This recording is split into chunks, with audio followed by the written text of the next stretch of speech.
तो अभी रिसेंट में देखिएगा कि अक्टूबर महीने में इसी साल मतलब अक्टूबर में वॉर इरप्ट हो जाता है इजराइल और हमास के बीच में। हमास क्या है और इसको समझने की हमें थोड़ी सी कोशिश करनी होगी। इजराइल हमास इशू को पूरा अच्छे से समझने के लिए हमको देखना होगा, और इसके लिए हम एक काम कर सकते हैं कि हम लोग जो है ना इजराइल का पूरा मैप से चीज़ों को समझने की कोशिश करते हैं, और हमास क्या है इसको हम समझने की कोशिश करते हैं। तो थोड़ा सा अपन पहले मैप के जरिए समझने की कोशिश करेंगे। अब आपको यहां पे मैं लेकर के आता हूं।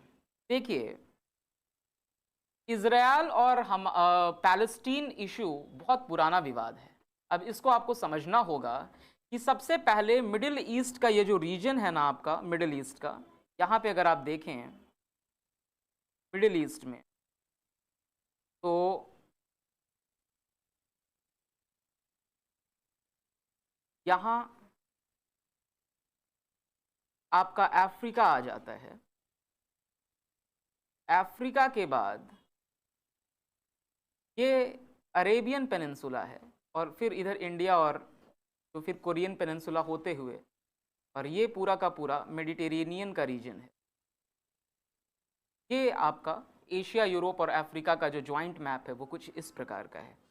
अब बात करते हैं यहाँ का, इस रीजन पे आप थोड़ा सा फोकस करिए। ये वाला जो रीजन है यहाँ कन्फ्लिक्ट फंसा हुआ है, इस रीजन में कन्फ्लिक्ट फंसा हुआ है।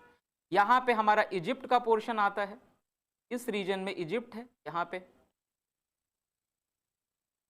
ठीक है। और यहाँ पे अगर आप देखेंगे, जैसे मैं इस मैप को थोड़ा सा जूम इन करूं, यहाँ इजिप्ट है, और यहाँ पे आप देखेंगे इस साइड में जॉर्डन आ जाता है, और यहाँ बीच में कहीं इस पोजीशन पे इजराइल और इजराइल पैलेस्टीन का एरिया पड़ता है। शुरुआत में ये न इजराइल हुआ करता था, न यहाँ पे कोई फिलिस्तीन जैसा देश हुआ करता था। दोनों पार्ट हुआ करते थे। In the beginning of early 20th century the both were part of Ottoman empire. Ottoman साम्राज्य के दोनों एरिया जो है हिस्सा हुआ करते थे, ठीक है। और इस पूरे रीजन में मुस्लिम बहुलता की पॉपुलेशन हुआ करती थी, मुस्लिमों की तादाद हुआ करती। बट हम ये 20वीं शताब्दी से और पहले चले जाते हैं। फैक्ट हम चले जाते हैं ईसा से थोड़ा पहले के समय, ठीक है। तो ईसा पूर्व समय में क्या हुआ कि इस रीजन में 3 बड़े रिलीजन्स का उदय हमको 2 बड़े रिलीजन का ईसा पूर्व में, और थोड़े दिन बाद में एक और बड़े रिलीजन का उदय होता है। और ये तीनों ही रिलीजन अपने आप को अब्राहम नामक एक व्यक्ति से लिंक करके जोड़ते हैं। अब्राहम, इसको अगर आप थोड़ा सा इस्लामिक वर्ल्ड में बात करें तो इनको इब्राहिम कहा जाता है, और जो है आप यूरोपियन साइड में आप देखें या फिर क्रिश्चियन और ज्यूज में अगर आप देखेंगे तो इनको अब्राहम कहा जाता है। इन्हीं अब्राहम के वंशजों से 3 रिलीजन हमको देखने को मिलती है। सबसे पहला जो रिलीजन आया वो आया ज्यूज का, ठीक है। तो यहूदी लोग सबसे पहले रिलीजन इनका रहा। यहूदियों में से फिर एक रिलीजन निकल करके आपके सामने आता है, दैट इज क्रिश्चियनिटी। और उसके बाद में ईसा के पश्चात आपको एक रिलीजन देखने को मिलता है, that is Islam. But over a period of time ये पूरा एरिया इस्लामिक इन्फ्लुएंस में आया, और ये एरिया पे ऑटोमन साम्राज्य का रूल हो गया, ठीक है। और ऑटोमन साम्राज्य का जो ये रूल यहाँ पे एस्टैब्लिश हो जाता है, उसके बाद यहाँ से ज्यूज का शुरुआत के समय में परसिक्यूशन होता है, और ज्यूज यहाँ से निकल गए। ज्यूज अपना ओरिजिनल होम किसको मानेंगे? जिस जगह से ओरिजिनेट हुए। ओरिजिनेट कहाँ से हुए? इसी क्षेत्र से। और ये क्षेत्र किस चीज कहाँ का है? जेरूसलम, जो कि वर्तमान समय में इजराइल पैलेस्टीन का जो एरिया है वहाँ पे पड़ता है, ठीक है। And it is currently basically ruled by Israel, okay. तो ये स्थिति रही। अब हम लोग यहाँ से जेरूसलम से थोड़ा सा आगे निकलते हैं और इतिहास में आते हैं। 20वीं शताब्दी तक ये मांग पकड़ने लगी, 19वीं शताब्दी के एंड तक ये मांग पकड़ने लगी ज्यूज के अंदर कि we should have our homeland, क्योंकि ज्यूज अलग अलग क्षेत्रों में चले गए थे और उनका कोई मातृभूमि नहीं था। क्रिश्चियनिटी के लिए एक अपना एक क्रिश्चियनिटी रिलीजन का एक अपना पूरा क्षेत्र था जहां उनका डोमिनेंस था। इसी प्रकार से इस्लामिक रिलीजन का भी अपना एरिया ऑफ डोमिनेंस रहा। बट अगर मैं बात करूं तो इस प्रकार का कोई भी रिलीजन आपको यहाँ पे जो है क्या बोलते हैं, ये जो है ज्यूज का कोई एरिया यहाँ पे फिक्स आपको दिखाई नहीं देता है। ठीक है, तो अब यहाँ से बात करते हैं कि ज्यूज में डिमांड उठी। अब 20th सेंचुरी के अर्ली टाइम्स में जब वर्ल्ड वॉर 1 चल रहा था तो इंग्लैंड ने क्या बोला, इंग्लैंड प्रॉमिस करता है ज्यूज कम्युनिटी को, यहूदियों को, कि हम आपको आपका होमलैंड दिलवाएंगे और आपका होमलैंड वहीं होगा जेरूसलम के पास में। अब वहां से फिर जियोनिस्ट मूवमेंट का भी शुरुआत हो जाता है 19th सेंचुरी के एंड में, और ये मांग जैसे जैसे पकड़ने लगी तेज कि हम लोगों का होमलैंड होना चाहिए जेरूसलम के पास, तो बहुत सारे यहूदी लोग जेरूसलम के तरफ में शिफ्ट करने लगे। वो एरिया उस समय हुआ करता था, वो पूरा रीजन फिलिस्तीन नाम से जाना जाता था, पैलेस्टाइन नाम से जाना। और पैलेस्टीन किसके कंट्रोल में हुआ करता था, ऑटोमन एम्पायर के। ऑटोमन एम्पायर का रूल कहां से, बेसिकली आप समझिए टर्किश एम्पायर जिसको आप कह सकते हैं। ठीक है, तो तुर्की साम्राज्य का वो पूरा हिस्सा हुआ करता था। अब क्या होता है, धीरे धीरे तुर्की साम्राज्य का है पतन हो जाता है, डिक्लाइन कर जाता है टर्किश एम्पायर वर्ल्ड वॉर 1 के बाद में। और वर्ल्ड वॉर 2 जब एंड हुआ तब तक ज्यूज की पॉपुलेशन यहाँ बहुत ज्यादा बढ़ चुकी है। इस्लामिक वर्ल्ड का पॉलिटिकल डिक्लाइन थोड़ा सा हो चुका है, और यूरोप का और अमेरिका का जो कि क्रिश्चियनिटी डोमिनेटेड था, उनका इन्फ्लुएंस पॉलिटिकल बढ़ चुका है। अब राजनीतिक दबाव इन क्रिश्चियनिटी का ज्यादा है, और क्रिश्चियन देशों के अंदर में दो तरह की भावनाएं उभरी थी। एक तो हिटलर के परसिक्यूशन की वजह से ज्यूज के प्रति सिंपैथी ज्यादा थी, और इसके वजह से ये डिमांड को और लेजिटिमेसी मिलने लगी, ये मान्यता और मिलने लगी कि ज्यूज का अपना एक होमलैंड होना चाहिए।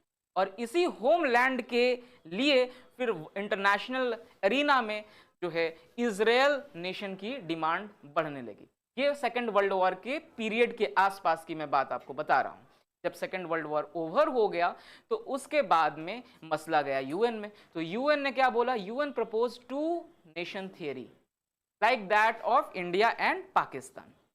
उसने बोला कि 2 नेशन स्टेट बना दीजिए, जो एरियाज जो हैं जहां पे ज्यूज पॉपुलेशन ज्यादा बहुलता के साथ है उनको आप इजराइल स्टेट के नाम से क्लियर कर दीजिए, और दूसरा जो है पैलेस्टीन स्टेट रह जाएगा, ताकि दोनों ही रिलीजन को वहां पे प्रॉपर रिप्रेजेंटेशन मिल सके और किसी लोगों का बहुत ज्यादा विस्थापन करने की जरूरत ना आए। ठीक है, बट होता क्या है, ये बात जो है उस समय के अरब वर्ल्ड को नागवार गुजरी। तो अरब वर्ल्ड ने अटैक कर दिया इजराइल पे। इजराइल के ऊपर में 5 नेशंस का कंबाइंड अटैक होता है, और इजराइल उस चीज को वहां पे उस अटैक को झेल जाता है।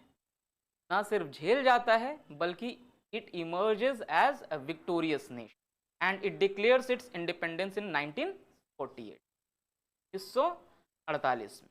ठीक है, अब इसके बाद फिर हम आएंगे तो 1960s में भी वॉर हो जाता है। लेकिन इसके बाद ये दोनों वॉर ने एक बात तो तय कर दी।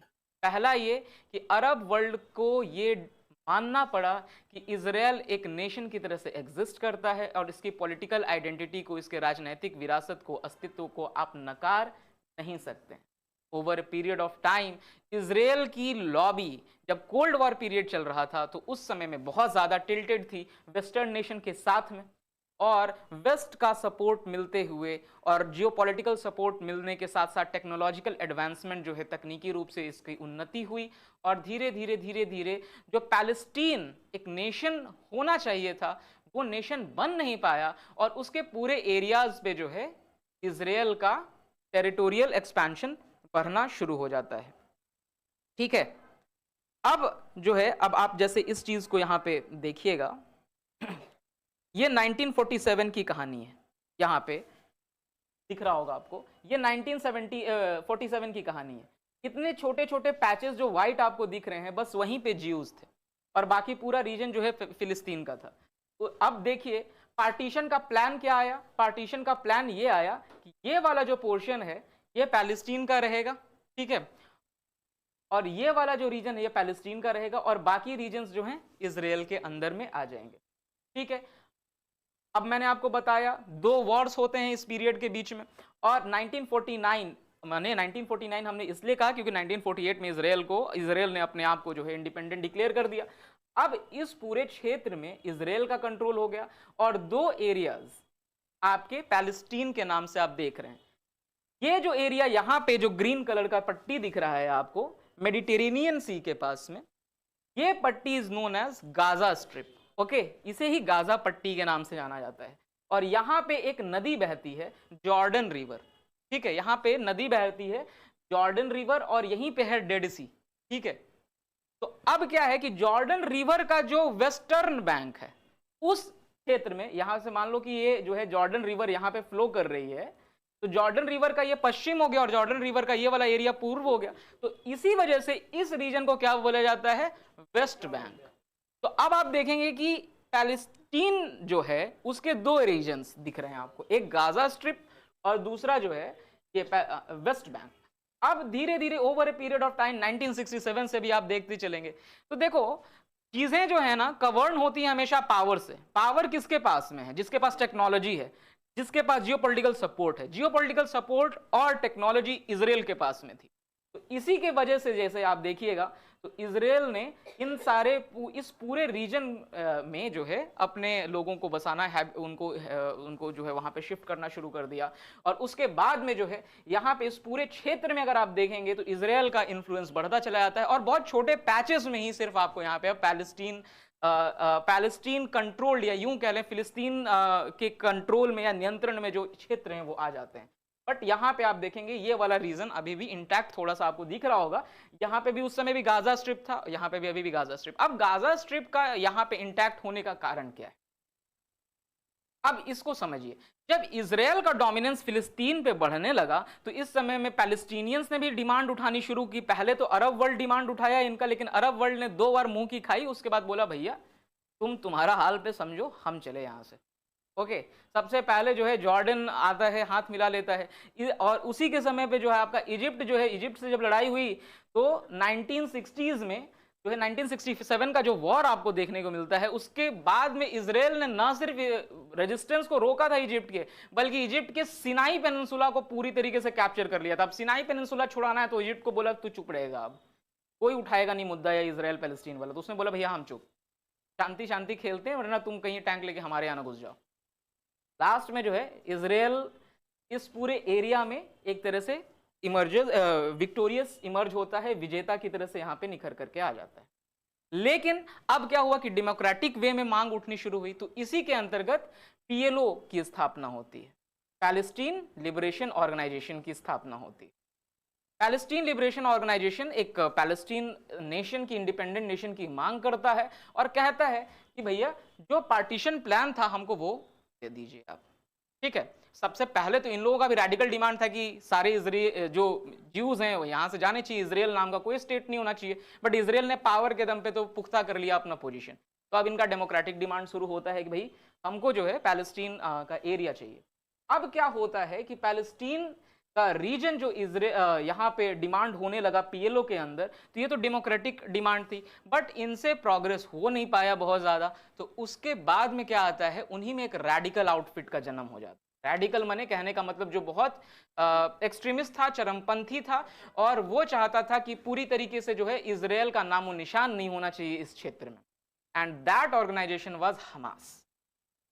अब हमास का कंट्रोल ज़्यादा कहाँ पे है, गाजा स्ट्रिप पे रहा, ठीक है। तो गाजा स्ट्रिप से उसने पीएलओ को ओवरथ्रो कर दिया पूरी तरीके से, ठीक है, और गाजा को कंट्रोल कर लिया, ठीक है। और इनकी डिमांड क्या है कि भाई हमको पूरा फ्री पैलेस्टीन एरिया चाहिए, इजराइल का नामो निशान मैप पे होना नहीं चाहिए। और इसको इस चीज को पूरा करने के लिए ये it is ready even to use force. अब चूंकि फोर्स किसी भी नेशन के अगेंस्ट आप करिएगा यूज, तो Israel will always see it as a threat to its national security. ये अपने राष्ट्रीय सुरक्षा में जो हमास को और गाजा स्ट्रिप को जो है सशंकित नजरों से देखता है, और इसने इजराइल ने हमास को जो है टेररिस्ट आउटफिट घोषित कर दिया, ठीक है। इसके बाद शुरू हुआ सिलसिला कि इजराइल इसके चारों ओर इस गाजा स्ट्रिप को एनसर्कल कर चुका है पूरी तरीके से, और उन सारे एरियाज में जो है बहुत एडवांस तरीके के ऐसे एंटी मिसाइल सिस्टम्स को एस्टैब्लिश कर रखा है, जो आप सुने होंगे, आयरन शील्ड का नाम सुने होंगे, जिसमें कोई भी आप मिसाइल दागिएगा तो यहाँ तक नहीं पहुंचेगा। तो इसराइल का टेक्निकल एडवांसमेंट बहुत ज़्यादा है। तो अब बीच बीच में छिटपुट इंसिडेंसेस होते रहते हैं, ठीक है। तो यहाँ के लोग जो हैं, अब इन दोनों के बीच में आपसी कटुता भी बहुत ज़्यादा है। क्यों? क्योंकि एक और हमास ने ओलंपिक्स गेम के दौरान ओपन फायर कर दिया था और बहुत सारे इजराइल के एथलीट्स मारे गए थे। तो उसके बाद इन दोनों में जो है वैमनस्यता, मतलब अपना इंडिया पाकिस्तान वाला सीन चलता रहता है। ओके, तो ये पूरा का पूरा इश्यू है। अब रीसेंट टाइम्स में क्या होता है कि रीसेंट टाइम्स में जो है आपको ये पूरे एरिया में अक्टूबर महीने में हमास ने एक ऑपरेशन निकाला, ठीक है, और उस ऑपरेशन का नाम उसने रखा है हमास का Al Qassam brigade launch the operation Al Aqsa flood.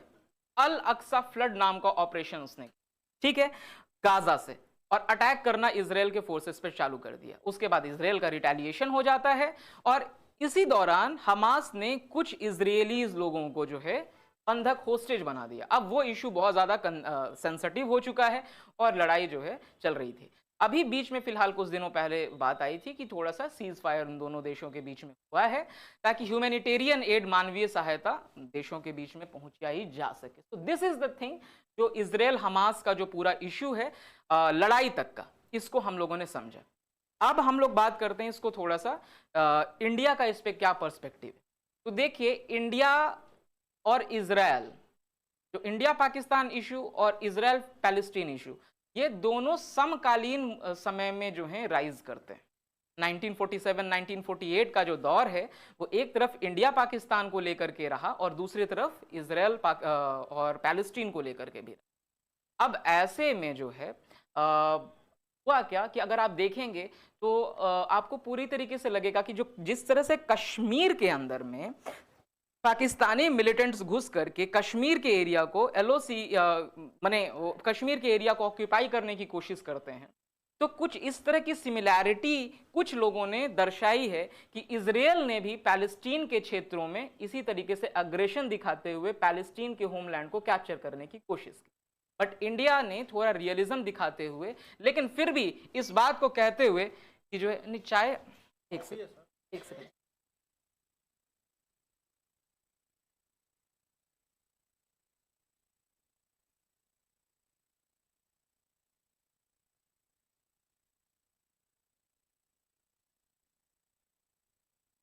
Hello, हाँ, तो हम ये कह रहे थे कि उस समय जो है जो टू ने, इसके बाद इंडिया ने क्या बोला कि वी सपोर्ट जो है creation of free Palestine, and India basically supported UN का जो प्लान था टू नेशन थियरी का, ताकि दोनों देशों के बीच में सौहार्द रह सके और ह्यूमैनिटेरियन इशू में बहुत बड़ा क्राइसिस नहीं आए, क्योंकि इंडिया ने पार्टीशन झेला था।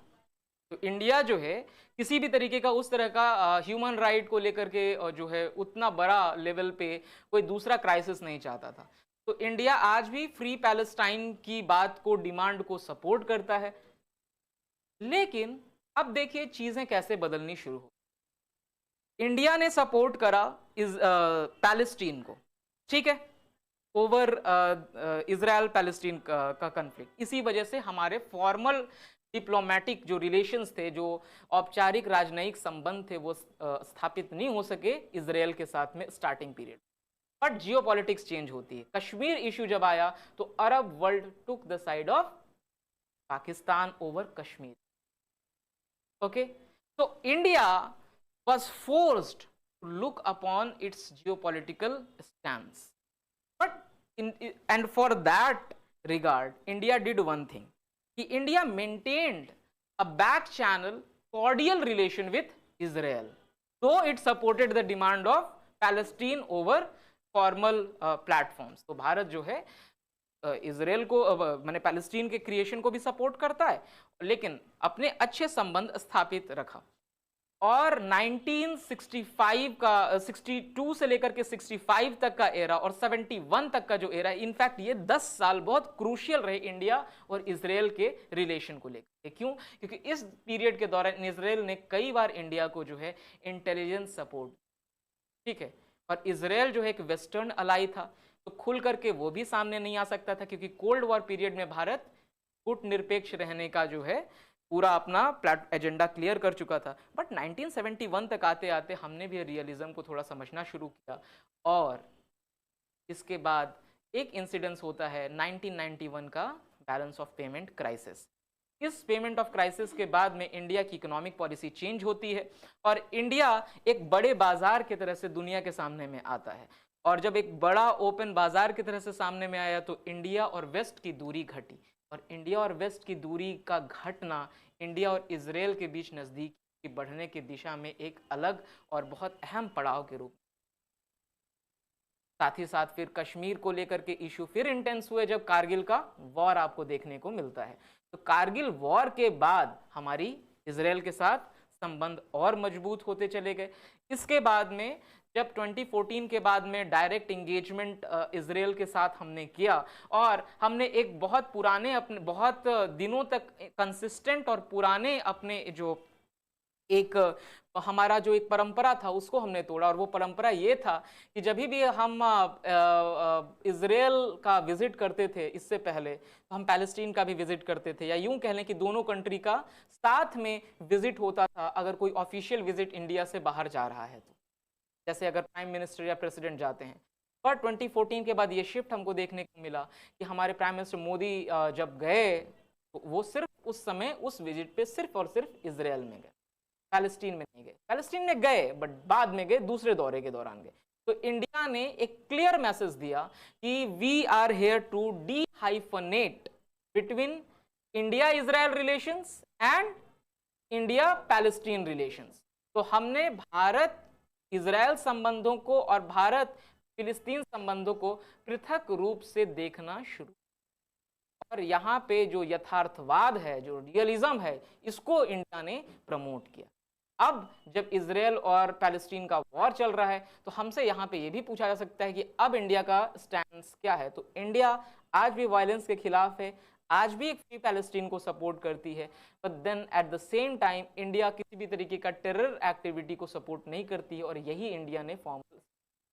अब हम लोग नोट्स को देखते हैं और चीज़ों को समझते हैं। हमको लगता है कि ये जो मुद्दा है इजराइल और पैलेस्टीन का, वो आपके दिमाग में थोड़ा सा एक पिक्चर क्लियर होने का मतलब मैंने करने का कोशिश किया है। कोई डाउट है यहाँ तक तो आप हमको बता सकते हैं। ओके, तो देखिए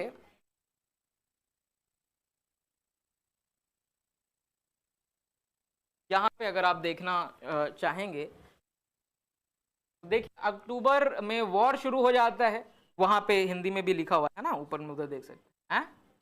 साफ नहीं है, वो पीडीएफ मिलेगा तो थोड़ा और साफ हो जाएगा। मेरे पास इतना ही साफ है भाई, मेरा पेन में जैसा इंक चल रहा था हमने लिख, देखो हम गिर भी सकते हैं, डर ही लग रहा है हमको, तो ठीक है। और दूसरा देखो हिस्ट्री कॉन्फ्लिक्ट का, 19वीं सदी में जियोनिस्ट मूवमेंट, वही कॉल कि हम लोग चलो अपने होमलैंड की तरफ चलते हैं, तो ये वाले इस बात को जो है जियोनिस्ट मूवमेंट, आप लोग जो है ना कोशिश कीजिएगा, मैं इधर करके पढ़ा देता हूँ, अभी इंग्लिश वाले पोर्शन पे हिंदी सब समझा देता हूँ और पीडीएफ में आपको भेज दूंगा, ठीक है। तो दोनों नोट पे एक साथ देखने। तो अब जैसे देखिए जियोनिस्ट मूवमेंट शुरू होता है यूरोप में for establishing a Jewish homeland in Palestine वाले रीजन, ठीक है। अब यहाँ पे एक डिक्लेरेशन है, बैलफोर डिक्लेरेशन 1917 का। कब का पीरियड है? फर्स्ट वर्ल्ड वॉर का। क्या हुआ? ब्रिटिश ने क्या बोला, सपोर्ट किया इजराइल के लिए कि भाई हम आपको जो है आपका होमलैंड डिक्लेयर कर देंगे, ठीक है, ठीक है। और तो ये वाला जो है, अब इसके बाद अपन आगे चलते हैं। 1920 में लीग ऑफ नेशंस ने जो है मैंडेट टू ब्रिटिश को ये मैंडेट दिया कि आप पैलेस्टीन वाले रीजन को रूल करें। क्यों? क्योंकि टर्किश या ऑटोमन एम्पायर का डिक्लाइन हो चुका था, तो उसके जो साम्राज्य थे उसको विक्टर नेशंस आपस में बांट लिए थे। याद है खिलाफत का इशू? तो बस वो उसी के दौरान का ये सारा बात है, ठीक है। तो वहां पे भी यही चीज चल रहा था कि बोले थे ना खलीफा का अपमान हो गया एंड हमारा जो उनका आपस में क्षेत्र बांट दिया, उनका नाक छोटा कर दिया, काट दिया थोड़ा सा, वही है छोटा कटा हुआ नाक, ठीक है। लीग ऑफ नेशंस ने आपस में बांट दिया, ब्रिटिश को मैंडेट दिया पैलेस्टीन को, और पहले अब देखो ब्रिटिश ने क्या मैंडेट दिया कि हम इजराइल के लिए फ्री होमलैंड। अब उसके बाद से ज्यूज माइग्रेशन इंक्रीज कर गया बहुत ज्यादा लेवल पे। अब 1947 में क्या होता है, यूएन ने प्रपोज किया कि भाई अब इतने सारे लोगों को तो भगा नहीं सकते हो आप एक जगह से, है ना, क्योंकि 20 से 27 साल हो गया ना, एक जनरेशन बीत गया वहां पे रहते रहते, उनका दूसरा बच्चा लोग आ गया। तो अब देखो, तो यहाँ पे प्रपोजल क्या है कि भाई हम लोग वही नेशन थियरी करेंगे, ठीक है। तो लैंड को डिवाइड कर देना है ज्यूइश और अरब स्टेट के बीच, ठीक है, और जेरूसलम को डिक्लेयर कर देना है अंतरराष्ट्रीय शहर, यही कहना था, क्योंकि जेरूसलम जो है वहां से तीनों अब्राहमिक रिलीजन का ओरिजिन माना जाता है, तो उसको किसी एक जगह पे भेजना ज्यादा सही नहीं लग रहा था, तो उसको वैश्विक शहर के रूप में घोषित कर देना। ऑटोमन शुरू में देखो, शुरू में तो ऑटोमन का ही था ना, इसको तो 20 में मिला, जब तक ऑटोमन हारेगा नहीं तब तक ऑटोमन का ही रहेगा ना। हाँ हाँ,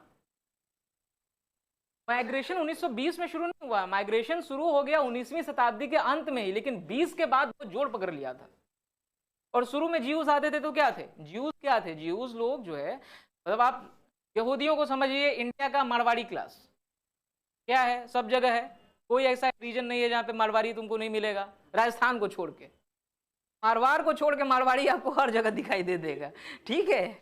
यही यही चीज है ज्यूज का, होमलैंड को छोड़ के उनके हर जगह ट्रेड नेटवर्क्स फैले हुए हैं, ठीक है।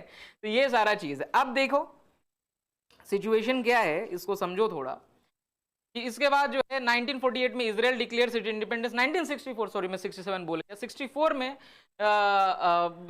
से 67 ही में वॉर था यार, पीएलओ का फॉर्मेशन 64 में हो जाता है, मैंने बोला डेमोक्रेटिक वे में थोड़ा डिमांड उठा रहे थे। उसके बाद क्या होता है, 6 डेज वॉर स्टार्ट हो जाती है, जिसमें जो है अरब वर्ल्ड को पूरी तरीके से इजराइल ने निस्तनाबूद कर दिया, ठीक है। अब देखो क्या होता है यार, ये बहुत इंपॉर्टेंट टाइम फ्रेम है, ऑस्लो अकॉर्ड, ठीक है। ऑस्लो अकॉर्ड में क्या होता है बेसिकली, कि ऑस्लो अकॉर्ड में ये कहा गया कि भाई पैलेस्टीन जहां जहां पे है, तो दो ही एरिया था, एक वेस्ट बैंक और दूसरा गाजा स्ट्रिप।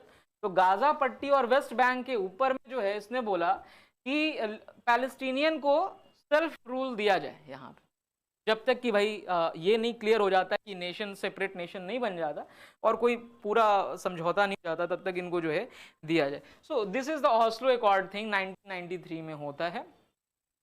अब इसके बाद में देखिए 2014 तक आ जाइए, अब इसके बीच में हमास का राइज होना और हमास का अटैक करना, ये सारी चीजें हुई, और 2014 में इजराइल ने क्या किया, ऑपरेशन प्रोटेक्टिव एज स्टार्ट किया, कहाँ पे, गाजा पट्टी पे। 2014 में टैंक वैंक लेकर घुस गया था इजराइल।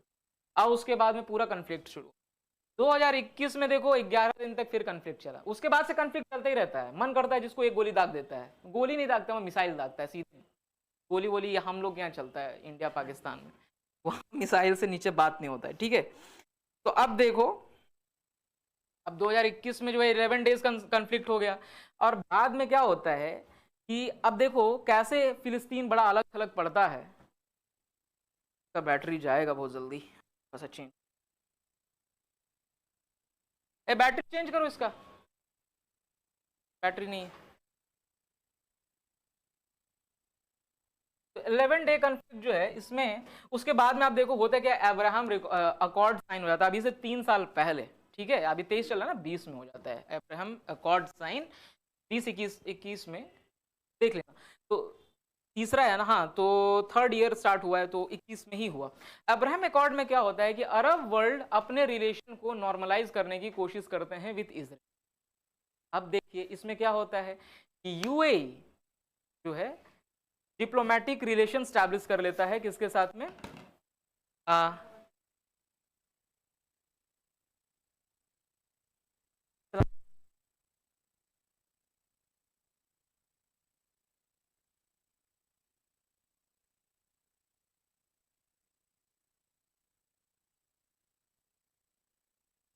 चलो उधर ही कहीं चार्ज कर लेना।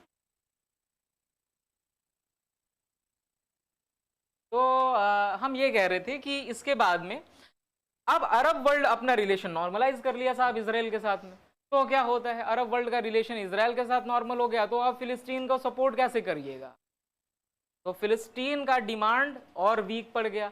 अब हमास ने ये क्लियर समझ लिया कि now the matter is between Hamas and Israel, the matter is not between Arab and Israel. पहले इसको अरब इजराइल कॉन्फ्लिक्ट कहते थे, अब अरब वर्ल्ड ने बोला तुम्हारी जानो। देखो यही है कि जिसका इकोनॉमी बढ़ेगा, जिसकी टेक्नोलॉजी अच्छी होगी, मजबूत दुश्मन कोई नहीं चाहता है, ठीक है, मजबूत दोस्त ही अच्छे लगते हैं, ठीक है। तो यही चीज हो गई। और ऑपरेशन 2023 में हमास का जो है अल कस्सम जो ब्रिगेड है, उसने ऑपरेशन अलक्सा फ्लड स्टार्ट कर दिया। क्योंकि अलक्सा फ्लड नाम से ऑपरेशन लाने का भी रीजन है कि इससे पहले जो है अलक्सा मॉस्क को लेकर के कंट्रोवर्सी हो चुका था अरब इजराइल के बीच में, ठीक है ना। तो उसके बाद में अलक्सा फ्लड नाम से गाजा स्ट्रिप से जो है कन्फ्लिक्ट शुरू हो जाता है। अब इस कन्फ्लिक्ट के क्या परिणाम हो सकते हैं, इस चीज को समझते हैं, इसका इम्प्लीकेशन क्या है। तो देखो इसका भू रणनीतिक या इसको भू सामरिक, तो इसका इम्प्लीकेशन ये है कि भाई रीजनल इंस्टेबिलिटी आ जाएगी मिडिल ईस्ट एरिया में। क्यों? क्योंकि मिडिल ईस्ट जो अब्राहम एकॉर्ड के बाद थोड़ा स्थायित्व प्राप्त करने की दिशा में बढ़ रहा था, वो अब फिर से जो है कॉन्फ्लिक्ट रिडन हो चुका है, इंस्टेबिलिटी बढ़ जाएगी। दूसरा क्या होगा कि प्रॉक्सी वॉर डायमेंशन खुलता है। प्रॉक्सी वॉर का मतलब कि हम दोनों जो है अपने अपने मुर्गे लड़ाएंगे। अब एक इजराइल को सपोर्ट करेगा, एक हमास को सपोर्ट करेगा, दोनों एक दूसरे को वेपन देगा कि लो जा करके मारो, ठीक है। तो अपना अपना उल्लू सीधा करने का सबको मौका मिल जाएगा। तीसरा क्या है, regional security, trade routes, energy supplies और इन सब चीज जो है को अफेक्ट करेगा। क्षेत्रीय सुरक्षा हो या व्यापारिक मार्ग की सुरक्षा हो, ठीक ठीक।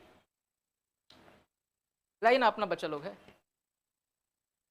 एक्चुअली देखिए हुआ क्या, ठीक है, एक्चुअली हुआ क्या कि हम थोड़ा सा खाना वाना खा नहीं पाए, टाइम मिला नहीं हमको, तो हम डायरेक्ट ही आ गए इधर।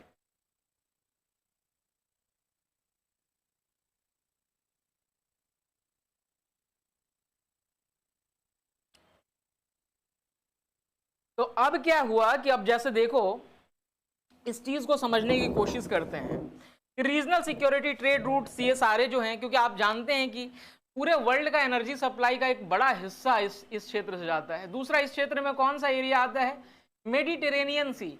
मेडिटेरेनियन सी और सुएज कैनाल वो क्षेत्र है जो यूरोप को एशिया से जोड़ता है ट्रेड वाइज अगर मैं देखूं तो, ठीक है। तो ट्रेड रूट पूरी तरीके से चौपट हो सकता है अगर कोई चाह ले तो, ठीक है। और ह्यूमैनिटेरियन क्राइसिस गाजा स्ट्रिप पे आ गया है। क्यों? क्योंकि गाजा का सीज कर दिया है इसराइल ने, घेर लिया चारों तरफ से। आप देख सकते हैं गाजा स्ट्रिप में है ही कि अगर तीन तरफ से मैं घेर दूंगा तो ब्लॉकेड हो गया, तो वहां पे आप क्या पहुंचाओगे, कैसे पहुंचाओगे, कुछ भी नहीं पहुंचा सकते हो। तो ये एक समस्या जो है आ जा रही है। और जियोपॉलिटिकल रिपरकशन ये है कि दुनिया जो है, देखो जब विवाद होगा तो लोग साइड लेने लगते हैं, और जब साइड लेने लगते हैं तो दुनिया का ध्रुवीकरण बढ़ जाता है, और दुनिया का ध्रुवीकरण होना वैश्विक शांति के हित में नहीं है, वैश्विक सहयोग के हित में नहीं है। और इसके बाद एक और प्रॉब्लम है, और वो प्रॉब्लम ये है कि जो ग्लोबल फोकस था, वो फोकस इंडो पैसिफिक क्षेत्र से शिफ्ट होकर के मिडिल ईस्ट में चला गया।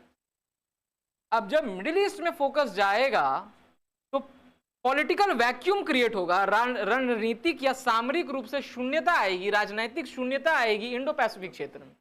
और जब इंडो पैसिफिक क्षेत्र में जो है शून्यता आएगी तो उसका सबसे ज्यादा फायदा अगर कोई उठाएगा तो वो चाइना उठाएगा, क्योंकि फोकस शिफ्ट हो गया वेस्टर्न नेशंस का और बाकी पूरी दुनिया का उधर, तो इसका इन्फ्लुएंस यहाँ बढ़ाने का अच्छा मौका यहाँ इसको मिल जाएगा, ठीक है। अब यहाँ पे क्या है कि इजराइल हिस्टोरिकल पार्टनर रहा है यूएसए का, ऐतिहासिक रूप से दोनों की साझेदारी बहुत अच्छी। तो अगर इजराइल और हमास के बीच में युद्ध बढ़ता है और बाकी अरब वर्ल्ड इसमें पार्टिसिपेट करते हैं तो अरब और यूएसए का रिलेशन कमजोर पड़ेगा। और यूएसए और अरब का रिलेशन कमजोर पड़ने का मतलब ये है कि जो आपका पूरा अरेबियन पेनिनसुला है उसमें जो है चाइना का इन्फ्लुएंस बढ़ने लगेगा, और चाइना का इन्फ्लुएंस बढ़ने का मतलब भारत के लिए शुभ संकेत नहीं है। तो इम्पैक्ट ऑन इंडिया का आप देखेंगे तो थोड़ा सा आप इसको यहाँ पे समझ सकते हैं।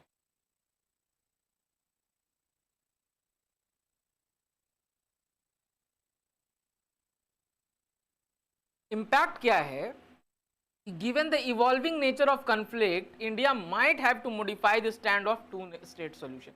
भाई देखो, अभी तो आप ऐसा सिचुएशन में है कि आप बैलेंस बना पा रहे हो दोनों के बीच में, बट ऐसा सिचुएशन आ रहा है कि भाई दोनों में से या तो तू रहे या तो मैं रहूं वाली सिचुएशन हो जाए, India will be force to take the step.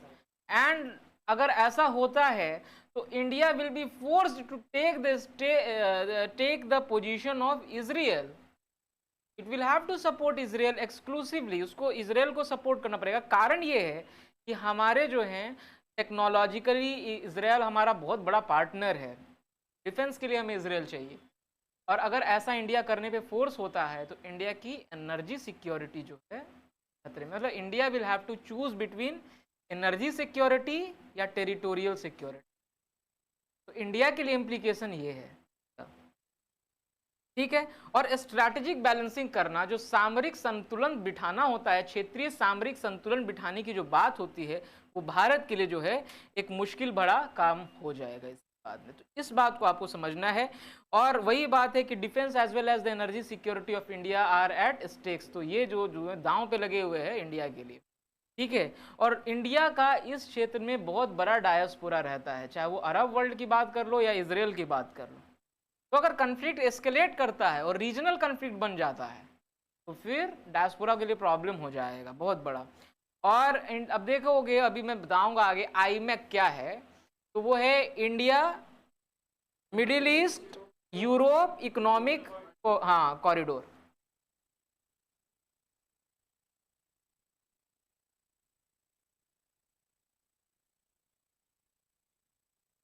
IMEC जो है, अभी आईमेक के लिए मिडिल ईस्ट का कॉपरेशन भी चाहिए, मतलब इनफैक्ट पूरा वेस्ट एशिया का कॉपरेशन एक साथ चाहिए। और वेस्ट एशिया का टुकड़ों में बंटना आईमेक के हित में नहीं है, and it will in fact indirectly lead to the support of BRI, belt and road initiative of China. समझ में आई बात पूरी की पूरी तरीके से?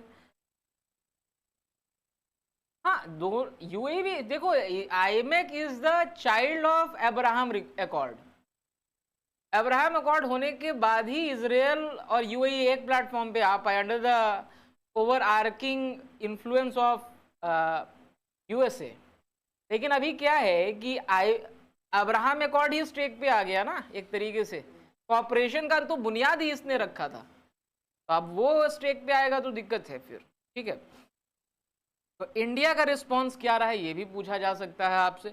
तो इंडिया वही अपना रिस्पांस रखता है हमेशा, याद रखना है। इंडिया कंडेम्ड वायलेंस की भर्त्सना किया भारत ने, और पीस और रिजोल्यूशन डायलॉग, वार्ता के जरिए चीज़ों को सुलझाने की बात करता है। इसके बाद इंडिया ने क्या किया, दो फैक्ट याद रखने हैं। ऑपरेशन अजय का नाम याद रखना है, जिसके जरिए इंडिया ने इजराइल में फंसे हुए भारतीयों को जो है वापस, या यूं कह लें कि जो लोग फंसे हुए, क्या कहेंगे, इजराइल में, वहाँ जो लोग वापस आना चाहते थे तो उनको बुला लिया है, ठीक है। तो India did that thing, okay.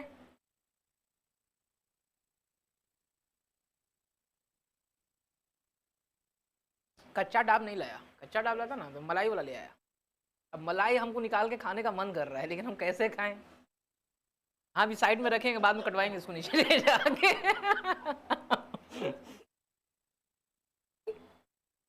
अरे तब बच्चा में ना यही आदमी कहता था कि मलाई वाला डाब दीजिएगा, तो लगता है थोड़ा सा वो हरा वाला ज़्यादा ठीक है।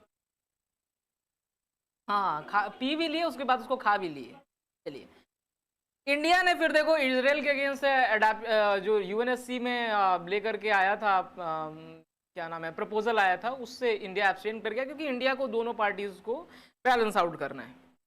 आगे की राह क्या हो सकती है, याद रखना, एक स्कॉलर का नाम नोट कर लेना है, और ये स्कॉलर का ये स्टेटमेंट नोट कर लेना, मतलब मन में अभी नहीं, बाद में, और उनको जो है आपको बता देना है। सी राजा मोहन के अनुसार क्या है कि इंडिया को क्या करना चाहिए, strengthening the moderates in Israel and Palestine.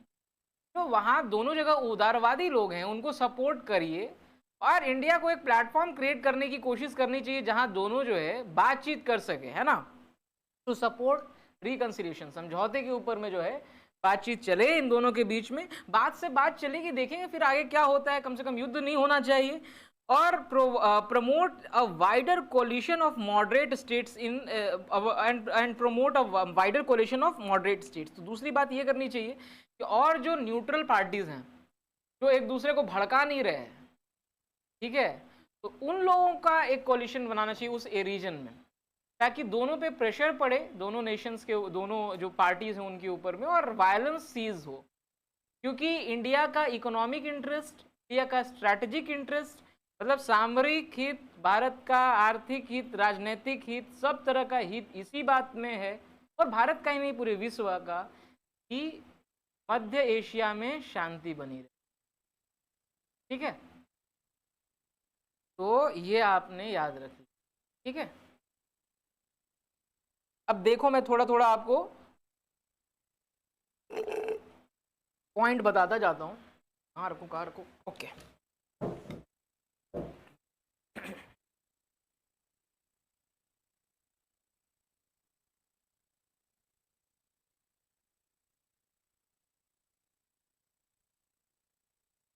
चलो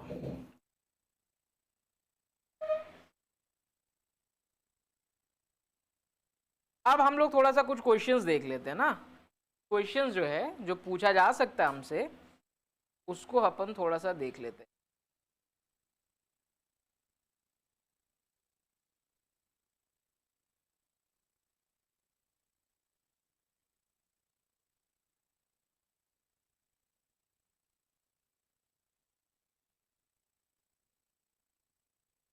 देखो एक क्वेश्चन, छोटा छोटा क्वेश्चंस मैं बता रहा हूँ, दोनों को, तीनों को, तीन चार क्वेश्चंस क्लब करके भी पूछे जा सकते हैं, तो don't worry about that. Question number 1 ये हो सकता है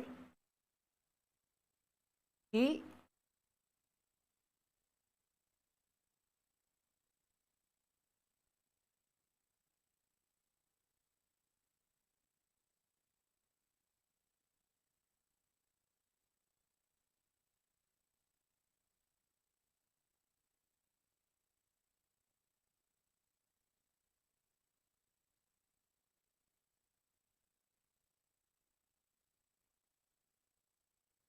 how Israel Palestine conflict will impact global geopolitics. वैश्विक भू राजनैतिक स्थिति को किस प्रकार इजराइल फिलिस्तीन विवाद प्रभावित करता है। एक इसी तरह से क्वेश्चन ये हो सकता है कि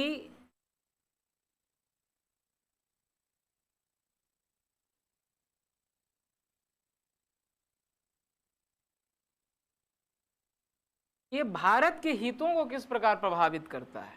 ठीक है, भारत के हितों को किस प्रकार प्रभावित करता है, एक सवाल ये बन सकता है। तो जब हितों की बात करेंगे तो हम कैसे लिखेंगे कि भू राजनैतिक हित क्या हैं इंडिया के, फिर आर्थिक हित कैसे प्रभावित हो सकते हैं, ठीक है, फिर डायस्पोरा का बात आप करेंगे। इस तरह से आप अलग अलग तरीके से छोटा छोटा बना करके बता सकते हैं। 4 एरिया बता दीजिए। इसके बाद में ये सवाल हो सकता है कि अब इसका परिप्रेक्ष्य दे करके, बैकग्राउंड इस कन्फ्लिक्ट का रख करके पूरा इजराइल फिलिस्तीन इशू के ऊपर में पूछ लेगा कि इजराइल फिलिस्तीन विवाद का विकास कैसे हुआ, इवोल्यूशन। और इसके बाद पूछ सकता है आपसे इवोल्यूशन कैसे हुआ, और इस मध्य में क्या क्या सराहनीय कदम उठाए गए वैश्विक स्तर पे, what important steps were taken in this regard.